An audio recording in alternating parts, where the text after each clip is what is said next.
sin proceso no hay propósito. Sin proceso no hay propósito. Le repito, ese es el título del mensaje. Bendigo a los que están viendo la transmisión. Sin propósito, sin proceso no hay propósito. El propósito es el fin. El propósito es a donde queremos llegar, en lo secular y en lo ministerial o espiritual. Pero para todo en la vida se necesita un proceso. Y cuando hablo de proceso estoy hablando de preparación y de capacitación, de pasar por situaciones adversas, que cuando nosotros tenemos claro que hay un propósito, cada situación adversa la vamos a ver como parte del proceso para llegar al fin. Amén. Se lo voy a repetir. Cuando usted tiene claro que quiere llegar a un objetivo, a un propósito, a un llamamiento de Dios, todo lo que sucede en tu vida negativo, ya tú lo vas a ver como parte de tu proceso, que es tu formación para Dios llevarte a donde Él te quiere posesionar. Amén. La mayoría de nosotros conocemos la historia de un hombre llamado José en la Biblia. Yo quiero suponer que todos los presentes conocemos toda la historia de José. Por lo menos porque la hemos leído, la hemos estudiado, la hemos predicado. Otros de pronto porque tal vez han visto las historias en la televisión, en el cine, qué sé yo. Pero si de pronto alguno quiere leerla nuevamente, usted la encuentra a partir del capítulo 37 de Génesis hasta el capítulo 50. Ahí está toda la historia, desde el nacimiento de José hasta el momento de su muerte. Capítulo 37 hasta el capítulo 50 de Génesis. Y yo sé que hemos oído muchas prédicas sobre él, pero creo que hoy Dios nos va a dar algo nuevo, práctico para nosotros. Y qué bueno que haya jóvenes y adolescentes que están empezando la vida, gente que de pronto, adultos que tienen proyectos para iniciar o para desarrollar. Este mensaje es para usted y es para mí. Así que quiero que estés bien atento. Dios me permitió predicar esta palabra el día martes en la iglesia del Pozón, pero ayer y hoy que estudiaba y meditaba en esto, Dios me daba algo nuevo. Y yo creo que es para el que Dios sabía que iba a venir esta mañana. Porque siempre le he dicho, Dios, tú sabes quiénes van a ir y cómo van a ir. Háblanos como tú quieras. Entonces vamos a aprender de José, lo que él vivió, lo que él pasó.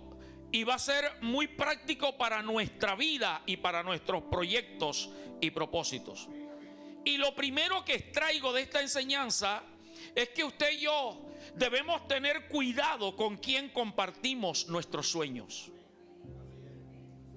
Y cuando te hablo de sueños, te hablo de visiones, de proyectos de vida secular, de programas de capacitación, de estudio, que te quieres proyectar a algo y voy a estudiar esto y voy a estudiar aquello, o proyectos de negocio, como le llaman ahora, emprendimiento. Debes tener cuidado. Ahora, no solamente te hablo de lo secular, sino también de lo espiritual y ministerial. Todo el que se proyecta a un futuro en lo secular y en lo espiritual y ministerial no puede estar contándole sus cosas a todo el mundo. Porque en el camino te vas a encontrar con algunos tipos de personas. Y los primeros que quiero mencionar son aquellos que van a menospreciarte y a envidiarte tus planes y tus proyectos. Porque aún hay gente que te besa, que te abraza, pero te envidia. Y aún te pueden robar la idea. Amén. Entonces debemos tener cuidado con este tipo de personas, porque delante de nosotros nos dan ánimo, entre comillas, pero por detrás lanzan palabras negativas y de maldición. Yo no creo que eso resulte. Él cree que va a lograrlo. Y entonces miran nuestra condición actual, que no se compara hacia donde nos estamos proyectando, y nos creen insignificantes e incapaces. Por eso te repito, tenga cuidado con ese tipo de personas. Gloria a Dios. Ellos no quieren que tú y yo surjamos. Ellos no quieren que tú seas mejor que ellos. A su nombre. Y el ejemplo lo tenemos en el capítulo 37 de Génesis, versículo 5. Los hermanos de José. Mire lo que sucedió. Te estoy hablando con base bíblica. Génesis 37:5 dice: y soñó José un sueño y lo contó ¿A quiénes? ¿Lo contó a quiénes? ¿Y qué pasó? Y ellos llegaron a aborrecerle más todavía. Ya venía el aborrecimiento por la preferencia que el papá tenía sobre él. Pero ahora, al contarle los sueños, que usted y yo sabemos cuáles eran. José soñó que el sol, la luna y 11 estrellas se inclinaban ante él. José soñó que él y sus hermanos ataban manojos en el campo, y los manojos de sus hermanos se inclinaban ante el manojo de él. Y como él era el número 11, era menor que ellos, entonces ellos no le aceptaron el sueño, porque para ellos era imposible que su hermano menor estuviera por encima de ellos. Entonces te repito, hay gente que te aparenta amistad. Es más, gente en la iglesia, tenga cuidado, no a todo cristiano se le puede contar los sueños. Siempre busque gente que tenga experiencia y gente que sea espiritual. Pero también nos vamos a encontrar con los que no creen en nosotros. Porque repito, miran tu estado actual y dicen: no, yo no creo que tú tengas ni la capacidad intelectual ni financiera. Y si hablamos de ministerio, yo no te veo a ti pastoreando, siendo profeta, yo no te veo a ti de esa manera. Entonces menosprecian tus sueños y lo ven como algo imposible. No creen que tú y yo vamos a poder salir adelante. Es más, dudan de que Dios te haya escogido. Pero el que tiene el sueño tiene la seguridad de a dónde quiere llegar y de quién lo llamó, y los pone en las manos de Dios. Por eso déjame decirte que los sueños, las visiones, los propósitos, el llamamiento, tienes que ponerlo delante de Dios. Si Dios te lo confirma, hágale. Aunque no tengas cómo, aunque no tengas manera, pero tienes al Dios de la provisión. Capítulo 37 de Génesis, vamos al versículo 10. José tuvo otro sueño y mire lo que pasó. Y lo contó ¿a quién? A su padre. Ahora incluye al papá y a sus hermanos. ¿Y qué hizo su papá? En otras palabras, lo regañó. En otras palabras, no le creyó, lo menospreció y le dijo: ¡qué locura es la que tú estás soñando! Palabras mías, primera de Jonathan 4:8. ¿Cómo se te ocurre a ti que yo, tu papá, el único hombre en la tierra que peleó con Dios y le ganó, voy a tener que arrodillarme delante de ti? ¿Cómo se te ocurre que tu mamá, que ya murió, a su nombre, porque ya Raquel había muerto, Raquel había muerto, había alumbrado a Benjamín y murió? ¿Cómo se te ocurre? ¡Qué locura! De que tu mamá va a salir de la tumba a inclinarse ante ti. ¿Y cómo se te ocurre a ti que tus 11 hermanos, bueno, hablemos de los 10, que tú sabes que te odian, que te aborrecen, que no gustan de ti, se te van a inclinar ante ti? ¿No le parece que eso era imposible? Humanamente, el papá tenía razón. Pero cuando Dios entrega algo en el corazón nuestro, Dios es Dios de lo imposible. Alguien levante la mano conmigo y dígalo: mi Dios es Dios de lo imposible. Porque si tú tienes sueños, tú tienes visiones, no es porque a ti te plació traerlos, es porque Dios los colocó en tu corazón para que tú seas un ejecutante de su gloria. Y no te estoy hablando solo espiritual y ministerialmente, te estoy hablando laboral, empresarial, lo que sea, hermano. Póngalo en las manos de Dios. Y lo que pasa es que a veces la gente, los seres humanos, miramos lo que está delante de nosotros, pero Dios ve mucho más allá. Y al final, como ñapa, te voy a regalar el verdadero significado de esos dos sueños, que no fue como el papá y los hermanos se imaginaban. Dios iba mucho más allá. Pero te repito, esta clase de personas que no creen en ti, que te menosprecian, ellos en algún momento te pueden hacer dudar de tu visión. Si tú prestas atención a escucharlos, te van a hacer dudar. Y cuando tú enfrentes las crisis, entonces tú vas a creer lo que ellos te han dicho y vas a desistir. Pero cuando tu fe está intacta en Dios, te pueden decir lo que sea, pero tú sabes que todo lo puedes en Cristo que te fortalece. Entonces retenga eso en primer lugar. No le cuentes tus visiones ni tus sueños a todo el mundo.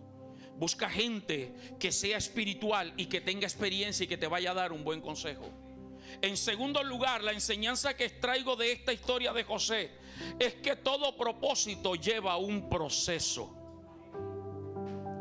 Nosotros a veces creemos y pensamos que si Dios me da la palabra, yo la creo. Que si Dios me da la visión, yo la creo. Oro y ayuno y lo presento ante Dios, las puertas se me van a abrir con facilidad. No. Ahí es donde empieza la verdadera guerra. Porque a muchos cristianos se les olvida lo que dice la primera parte de Juan capítulo 10, versículo 10. Porque el ladrón no viene sino para ¿qué? Hurtar, matar y destruir. Hay alguien que no quiere que tú surjas. Hay alguien que quiere tenerte arruinado, menospreciado y que no valgas nada. Jóvenes, hay alguien que quiere tenerlos bajo la misma maldición de ruina, de miseria y de escasez que tuvo a sus papás y a sus abuelos. Para que usted se conforme a hacer lo mismo que ellos, a vivir como ellos están viviendo. Pero para eso viniste a Cristo. Pero Cristo ha venido para deshacer las obras del diablo. Cristo vino para darnos vida y para dárnoslas en abundancia. Alaba a Dios y darle gloria.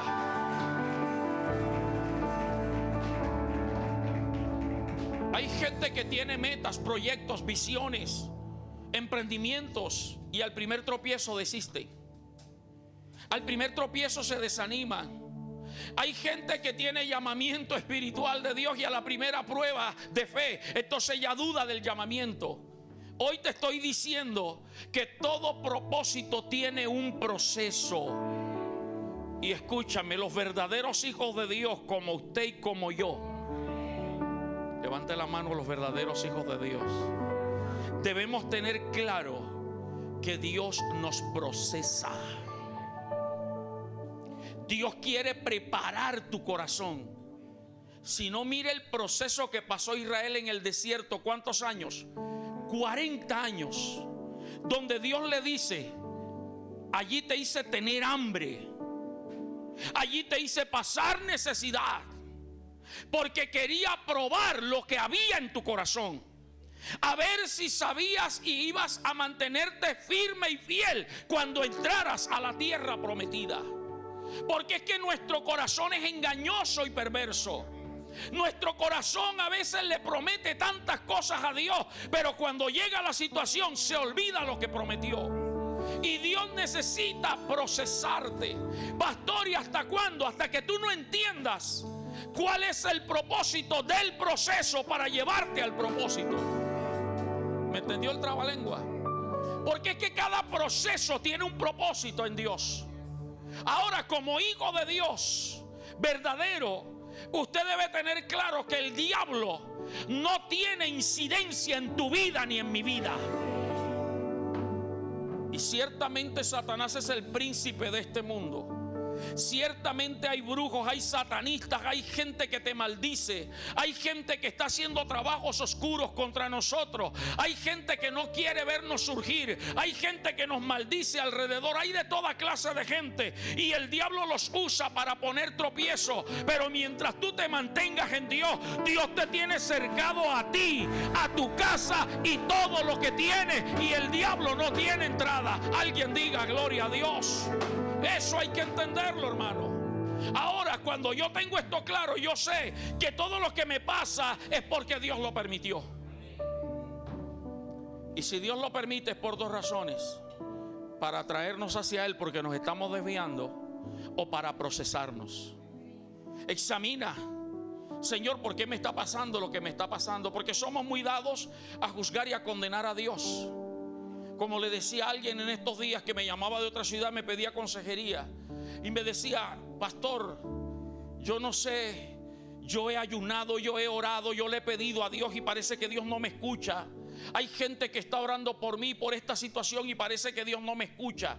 Y le dije, ¿será entonces que lo que estás pidiendo no es la voluntad de Dios?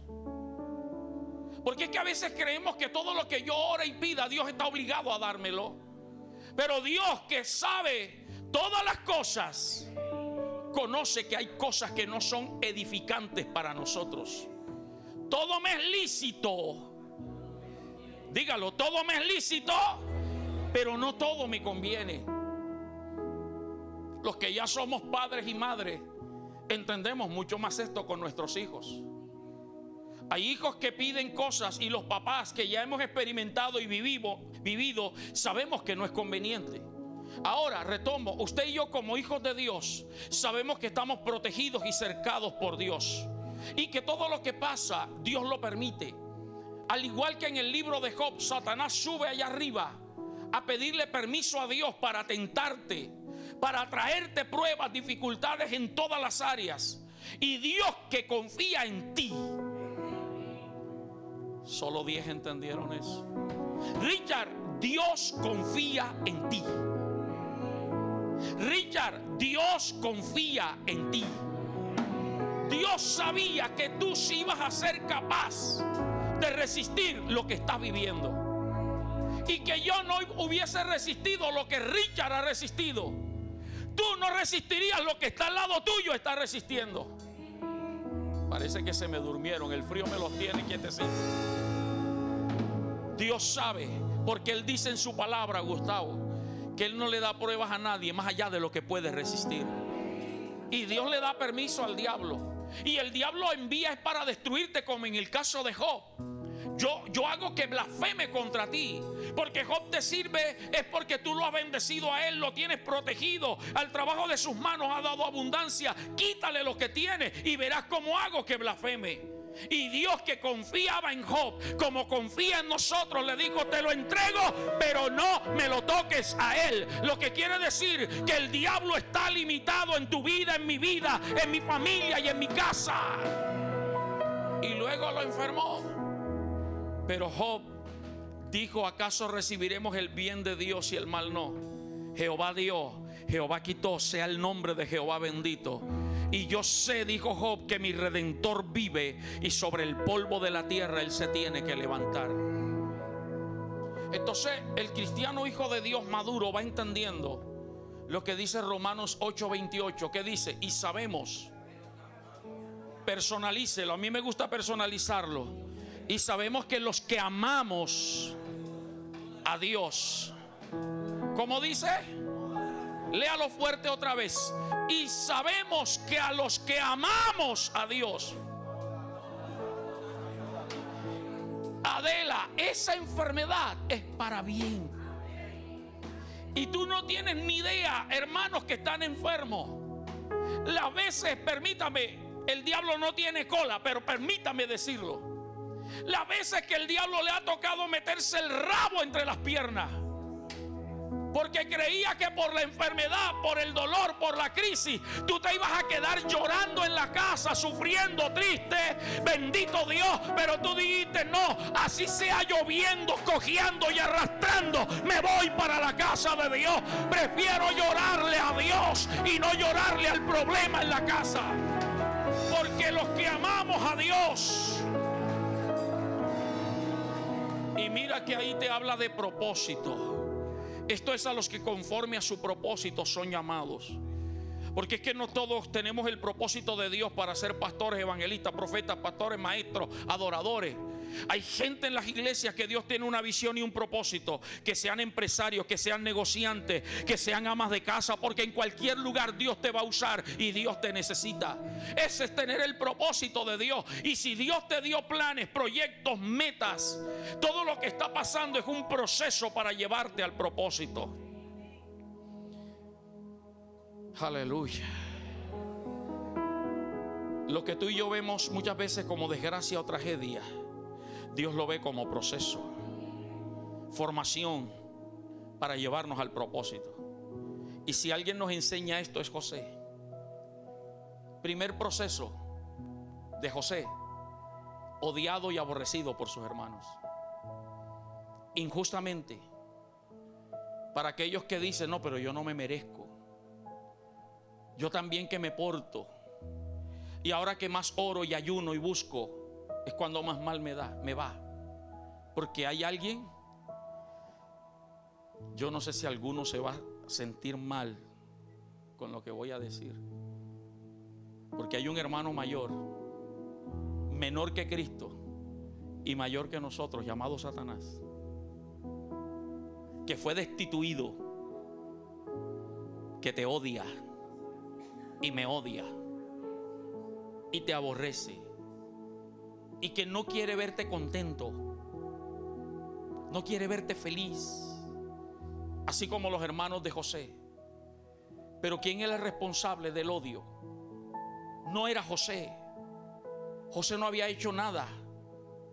El culpable era el papá Jacob. El papá Jacob lo amaba a su hijo José más que a sus otros 10 hermanos, porque lo tuvo en la vejez y porque lo tuvo de la mujer que él amaba. Porque los 2 primeros hijos que tuvo los tuvo de la hermana de la mujer que él amaba. Que la Biblia no dice que era tan bonita, dice que era de ojos tiernos. Pero usted sabe que cuando nos enamoramos, el mundo puede verla fea o verlo feo, pero nosotros lo vemos como un papacito, como una mamacita. No vemos defectos. Y Lea, la mayor, le daba hijos. Y luego hubo la guerra. Como Raquel no tenía, le dio la criada para que tuviera hijos. Y Lea seguía teniendo hijos y le dio la criada. Y hubo una competencia. Pero José nació como un milagro de Dios. José nació con un propósito de Dios. Y Jacob lo tuvo en su vejez y por eso lo amaba. Lo cuidaba, lo protegía. Le daba vestidos que no le daba a los hermanos. Y eso creaba envidia, enseñanzas, papás, abuelos. Muchas veces de manera inconsciente lo hacemos. Y nosotros decimos que no tenemos hijos preferidos. Yo sí tengo un hijo preferido, porque nada más tengo uno solo. Y los papás dicen, yo no tengo hijo preferido. Pero inconscientemente los demás se dan cuenta, como que tú sobreproteges más a uno que al otro. Que hay preferencia más por el uno que por el otro. Y eso crea rencores. Y esa muchas veces es la causa de los conflictos internos entre hermanos. Porque en algún momento brota esa raíz de amargura. José no tenía la culpa, sus hermanos lo aborrecían. Y ese aborrecimiento lo llevó a menospreciarlo, a no querer andar con él. Eran 10 para arriba, 10 para abajo y José a un lado. Se iban y hacían fiesta y todo, pero José no. Hasta el día que en el aborrecimiento pensaron en matarlo. Y lo metieron en una cisterna, en un pozo. Gracias a Dios que estaba seco. Porque es que Dios se adelanta. Y todo lo que el diablo planea, mire, Dios sabe por dónde tú y yo íbamos a transitar hoy. Y Dios sabía que el diablo tenía una maquinación puesta allí. Pero Dios limita la maquinación. Porque dejaron a José metido toda la noche en ese pozo, en ese hueco, llorando, angustiado, desesperado. Y los demás querían matarlo, pero hubo uno que dijo, no lo matemos, mejor vendámoslo. Y pasaron unos mercaderes y lo vendieron como esclavo. Siendo el hijo de papi y mami, un hombre rico, terminó siendo esclavo en Egipto por culpa de sus hermanos.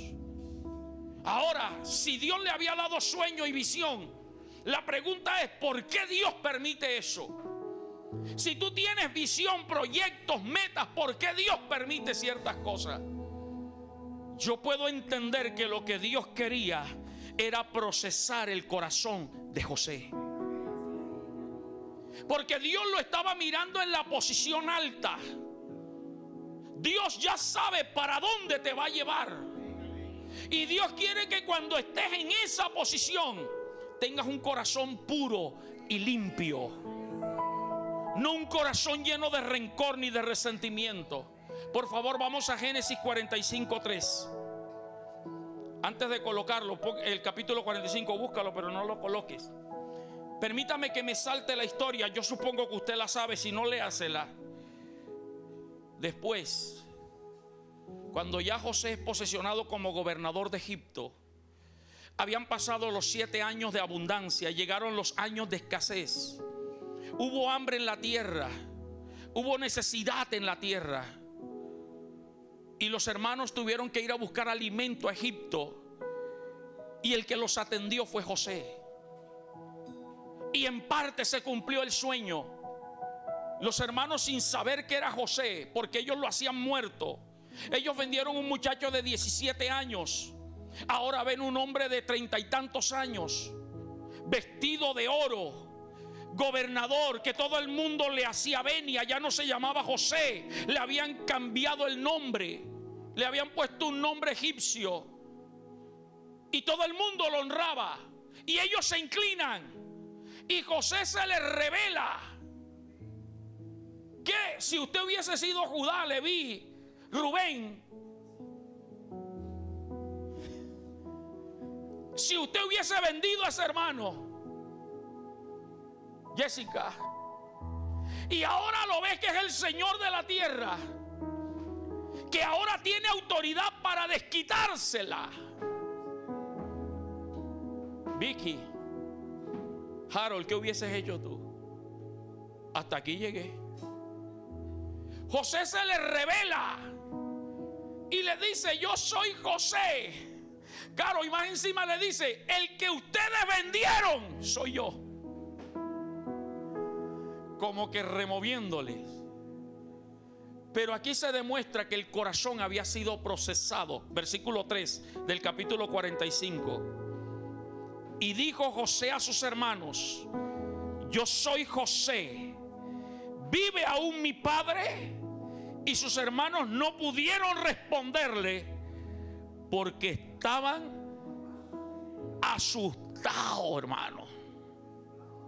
Estaban con miedo. Use otro costeñol, ¿cómo diríamos? Temerosos. Versículo 4. Entonces dijo José a sus hermanos: acercaos ahora a mí. Y ellos se acercaron y él les dijo: yo soy José, vuestro hermano, el que ustedes vendieron para Egipto. Y mire el 5. Ahora pues, no se entristezcan, ni os pese de haberme vendido acá, porque para preservación de vida me envió Dios delante de ustedes. Lo que José les está diciendo es: entiendan lo que yo entendí. No fueron ustedes los que me mandaron para acá, fue Dios. Esa gente que te ha hecho daño, esa gente que no ha creído en ti, que te ha menospreciado y que se ha burlado de ti, son instrumentos que Dios está usando para moldear tu carácter y para enseñarte a perdonar. Porque el día que Dios te posesione en el lugar donde Él te quiere llevar, los vas a tener delante de ti. ¿Y cuál va a ser tu reacción? Hasta que tu corazón no se sane, Dios no te va a llevar a donde Él te quiere posesionar. Por lo tanto, todos los que te han hecho daño, míralos como instrumentos de Dios para que tu corazón sea sanado y aprendas a perdonarlo. Segundo proceso de José, la mujer de Potifar. Un esclavo. No crea que José llegó a mandar en la casa de Potifar. La Biblia no dice cuántos años duró allí, pero seguro José entró como un esclavo normal. Lo azotaban, dormía allá donde dormían los demás esclavos, esperaba que el amo les regalara cualquier ropa sucia, se levantaba de madrugada y se acostaba en la noche tarde trabajando, porque si no lo azotaban. Hasta que Dios lo exaltó y lo colocó como administrador de la casa de Potifar. Entonces allí su aspecto cambió. Ahora se bañaba, ahora debía tener mejores ropas. Era un esclavo pero administrador. Y Potifar se dio cuenta que desde que ese muchacho empezó a administrarle sus bienes aumentaron en gran manera y lo recompensaba. Y allí es donde la esposa de Potifar empieza a ver al esclavo como alguien atractivo y lo seduce y empieza a seducirlo y empieza a atraerlo para que se acostara con ella, y él la rechaza. Usted sabe a lo que José se estaba exponiendo. Ahora, permítame decirlo, cualquier muchacho de hoy día sin temor a Dios diría: esta va a ser mi sugar mami. Va a quedar entre ella y yo. Voy a tener más privilegios de los que antes tenía. O esta mujer pudo haberlo obligado a acostarse, pero José prefirió correr. No aceptó la imposición. Estaba exponiendo su vida. Ahora, ¿por qué Dios permitió eso? Porque Dios quería probar la integridad de José. No basta con un corazón sano. Dios quiere que sus hijos, a los que Él quiere proyectar en lo secular y en lo espiritual, sean íntegros. Y la integridad es ser lo mismo en privado y en público. Hay gente que es buena y se porta bien cuando todo el mundo lo está viendo, pero cuando te encierras en el baño, ¿qué estás haciendo? Cuando tus papás se acuestan a dormir, ¿qué ves en el celular? Cuando estás en la escuela, en la universidad, en la calle, cuando nadie te ve, se te olvida que Dios te está viendo. A su nombre. Se acabaron los amenes, ya no hay repique de batería, no hay nada. Dile al que está a tu lado: integridad. Y la palabra integridad quiere decir un todo. Y usted y yo tenemos que aprender que hay que ser íntegros donde vayamos. Y voy a decir algo que a alguno de pronto le va a redarguir y a corregir, y ojalá y lo corrija. Un hijo de Dios íntegro no soborna a un policía de tránsito. No, pastor, es que me van a poner un comparendo y me sale más barato darle las 50,000 o 100,000 razones que el comparendo. Eso no le agrada a Dios. Ahí estás perdiendo integridad y el diablo se está burlando de ti. ¿O qué crees tú cuando estás adorando a Dios después de haberle dado 50,000 razones, 100,000 razones al del tránsito? El diablo burlándose. Quien lo ve cantando y adorando. Y allá, eso es falta de integridad. Falta de integridad cuando te has quedado con el vuelto de papá y de mamá. Falta de integridad cuando te han dado de más en el vuelto y te lo guardas y dice que es bendición de Dios. Falta de integridad cuando te encuentras un celular mal puesto y lo apagas. Dios mío. El que es fiel en lo poco, en lo mucho será fiel.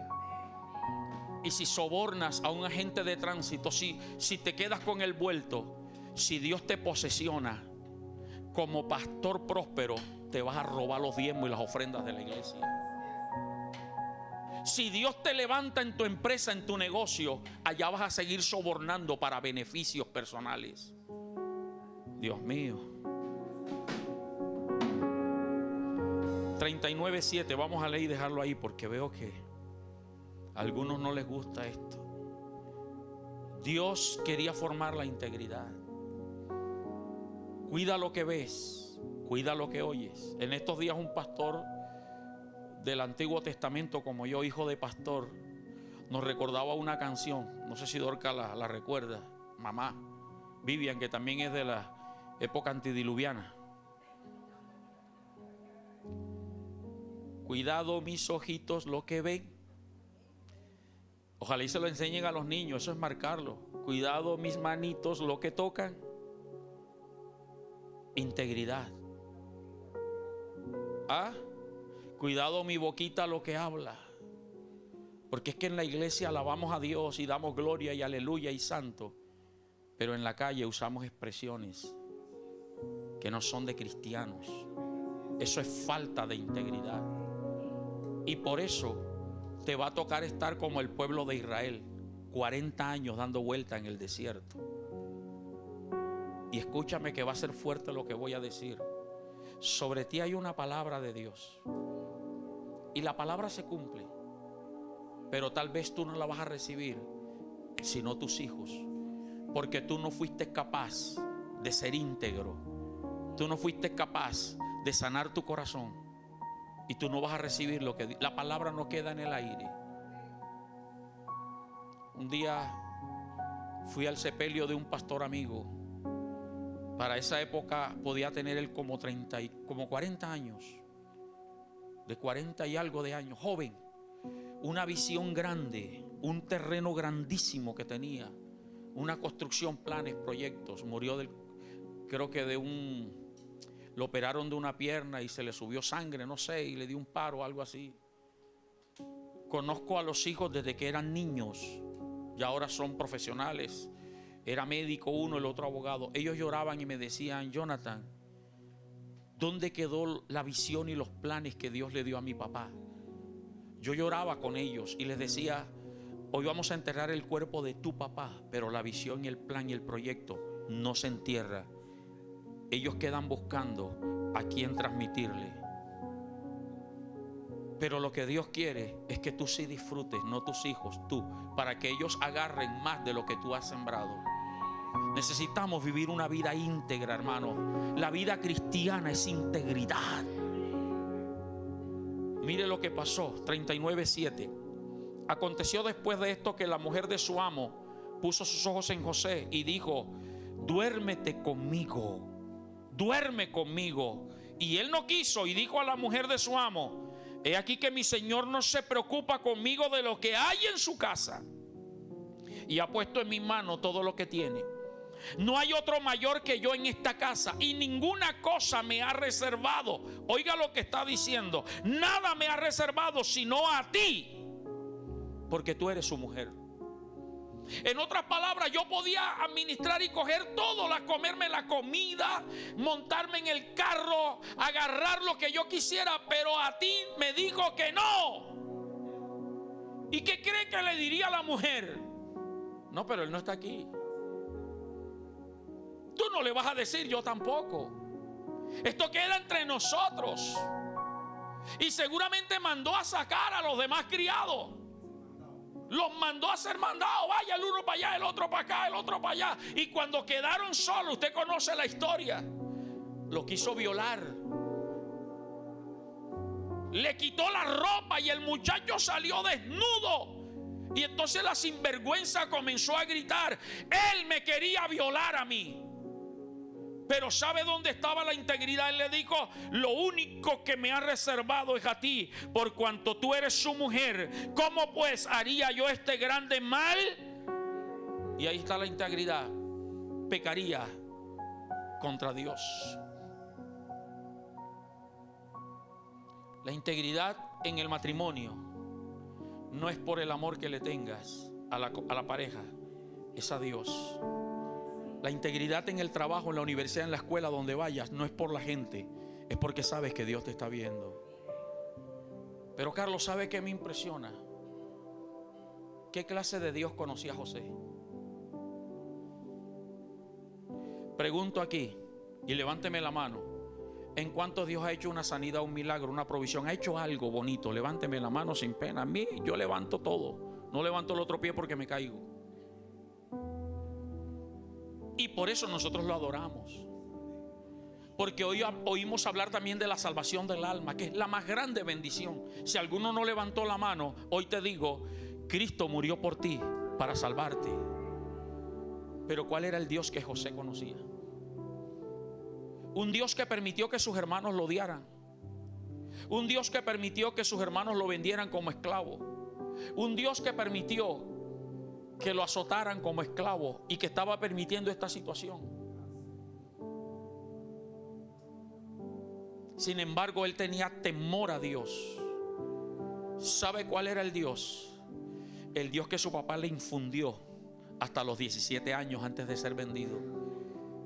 su papá le decía: Dios se me apareció. Yo conocía al Dios de mi padre Abraham y de mi padre Isaac, pero un día se me apareció. Un día soñé que una escalera iba hasta el cielo y ángeles subían y ángeles bajaban, y vi a Dios sentado allá arriba. Y Él me dijo: esta tierra te la daré y te volveré a traer acá. Y ese Dios me cumplió. Ese Dios es fiel y se lo inculcó y se lo inculcó. Por eso es que hay que instruir a los hijos en el temor de Dios. Y no importa que se hayan apartado donde vayan, en algún momento esa palabra los va a devolver, porque vale la pena.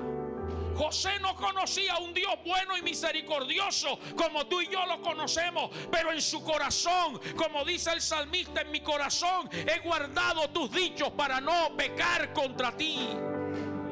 Él dijo: yo no puedo pecar contra Dios. Ok, puedo faltarle a mi amo, pero a Dios jamás.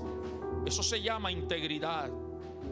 Y la integridad es el resultado del temor a Dios.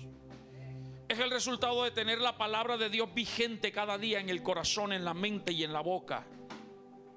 Pero jóvenes y adolescentes, la integridad es el resultado de mantener vigentes los valores que papá y mamá me enseñaron en la casa.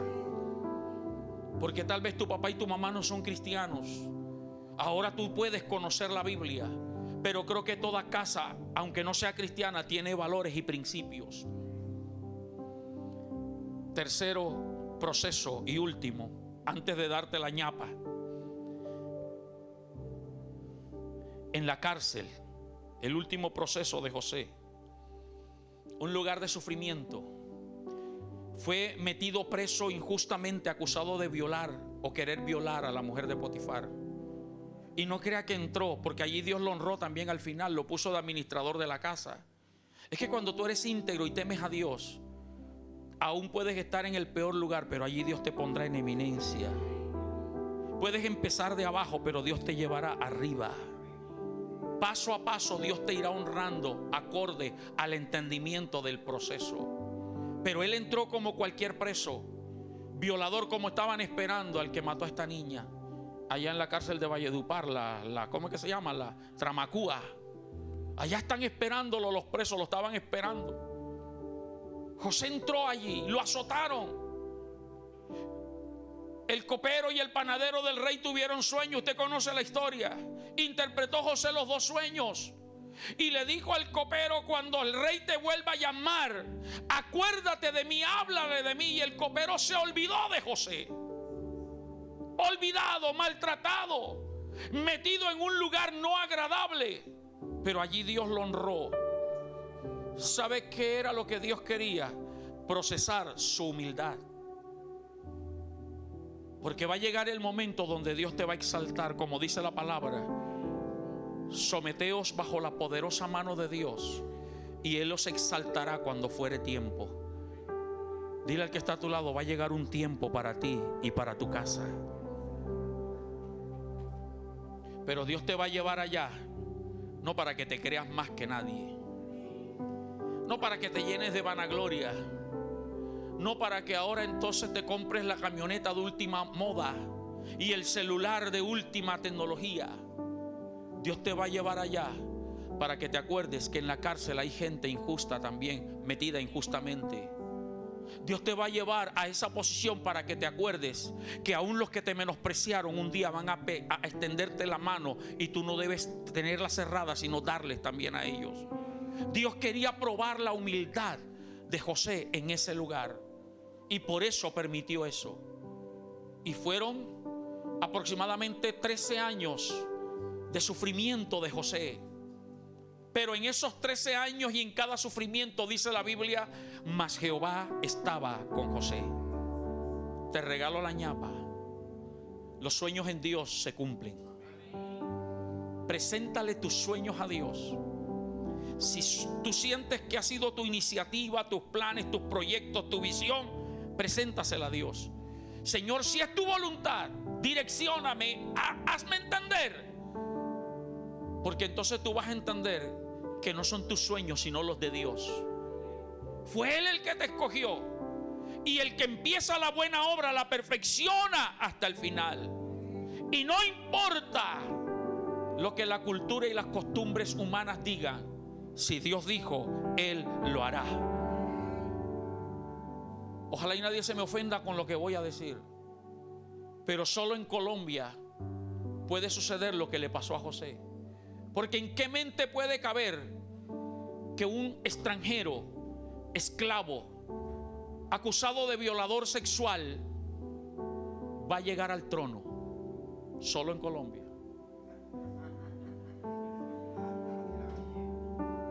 Ya la captó. Y 2 veces, porque en Bogotá eligieron un concejal, lustrabota, mal hablado, como un experimento social, y los cachacos bogotanos lo eligieron como concejal. Y mire las pataletas con las que salió. Y luego ya usted sabe de qué le estoy hablando. Solo en algunas mentes cabe eso. Se necesita ser íntegro para que sea Dios el que te saque del muladar y del polvo y te ponga a comer con reyes, con príncipes. Permítame un poco de vanagloria, como dijo Pablo. En estos días recordaba, no sé con quién era que hablaba, que Dios a mí me dio el privilegio de estar sentado en la mesa con un senador de la República de Argentina en Buenos Aires. Me ha dado el privilegio de estar sentado con un senador de la República de Colombia.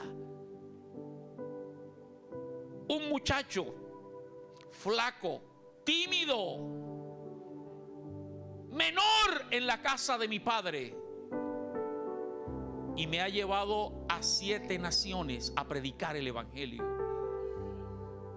Que cuando Dios me llamaba a mis 12, 13, 14 años, yo miraba mi condición y yo decía: Señor, yo no sirvo para hablar en público. Pero Dios había puesto su mirada en mí. Dios ha puesto su mirada en ti. Y no importa los procesos o la situación actual, si tú le crees a Dios, Él te va a sacar de lo de bar y te va a llevar a sentarte a comer con la comida del rey, a vestir la ropa del rey, a sentarte en la mesa del rey, porque ese es mi Dios. No sé qué dice tu pasado o tu presente. Lo que sí sé es que Dios tiene propósitos contigo y está por encima de todo. ¿Cuál es la ñapa? La verdadera interpretación de los 2 sueños de José. Yo oraba y Dios me indicaba esto, y lo puedo decir con autoridad. El papá de José, cuando José le dijo: el sol, la luna y 11 estrellas se inclinaban ante mí, el papá de José le dijo: ¿acaso vendré yo, que soy el sol, tu mamá, que es la luna, y las 11 estrellas son tus hermanos, a postrarnos? Sí, eso se logró en parte. Los 11 hermanos, incluyendo el menor Benjamín, se inclinaron ante José, pero Jacob nunca se inclinó ante José. Y Raquel ya estaba muerta. Así que ese no era el sueño de Dios. Lo de Dios iba más allá. Atento, joven, lo de Dios contigo va mucho más allá. ¿Sabe quién era el sol? El faraón. Era tenido como Amón-Ra, el dios sol. Y aunque Faraón dijo: solo yo en el trono estaré por encima tuyo, la Biblia dice que no se movía un dedo en Egipto si José no lo decía.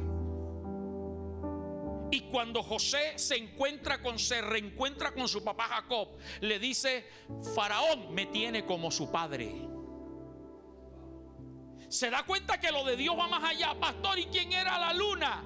Egipto, que era la novia de Amón-Ra. Pastor, ¿y quiénes eran los 11 hermanos entonces? Todas las naciones de la tierra que estaban pasando hambre. Para que José les pudiera vender comida, todos tenían que arrodillarse delante de él.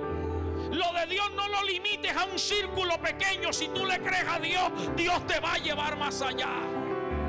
Dios te va a llevar más allá.